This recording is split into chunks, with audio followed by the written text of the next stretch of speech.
Okay, so if I'm going to take my experience, both when it comes to the academic department, together with a lot of own practical examples, together with my clients' practical examples, one of the main thing in order to be able to attract women for real is to knowing how to attract those neurotransmitters that are linked to attraction for real. Most people can't do that because that is a skill that needs to be learned with strong intent.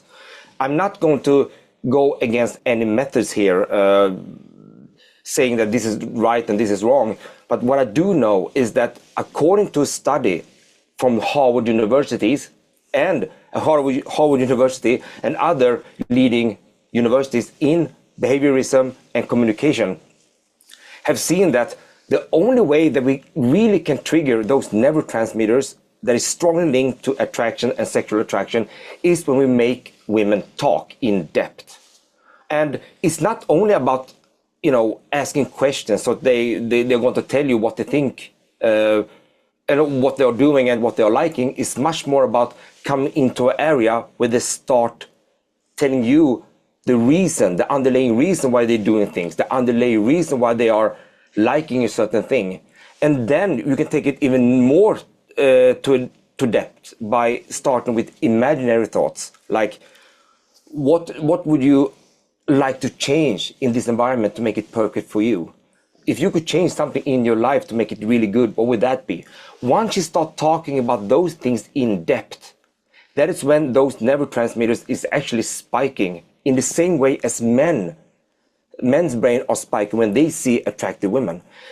A lot of scientists have tried to replicate the feeling of attraction men have towards women in various ways, such as being a great storyteller for women, being funny and witty towards women, being a great performer towards women. But nothing was even close compared with when we come into the empathetic area of her talking about what she thinks about things and about herself in an area in depth and in an area that actually matters. So that was like a super clear conclusion made by the Ivy schools. And Let me for my steel man. Can I steel man your argument just for a second? There's yeah, strong, go ahead. but then there's steel man where you're supporting it. I have found that when guys talk about themselves, doesn't work. When guys get a woman talking about facts, data, figures, that doesn't. But when you get women talking about uh, in a way where it fires up their imagination, not necessarily sexual topics. So if I say to a woman, what do you like to do for fun? That's looking for a fact-based question, that answer. That's not going to trigger any neurotransmitters. But if I say, when you want to do something that makes you feel totally alive, get your heart beating hard, and time flies by, what do you love to do? Or what's something you've always, fantasized about doing, but haven't let yourself dare? That will open up a different level of communication where she has to respond from not necessarily sexually, I get it, but just answering that kind of question where she's going to begin to reveal things that make her feel seen and heard is going to fire off those neurotransmitters. That doesn't take 4 hours or 7 hours or 10 hours.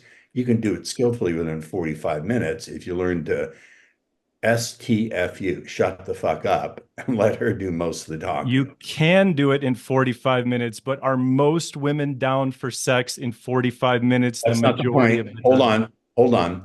The question is, are most women in a state where they're ready to do it? Not will they do it right away, but are they emotionally in a place where if you do spend that hour with them and logistically you can't continue it, they will go home and fantasize about you.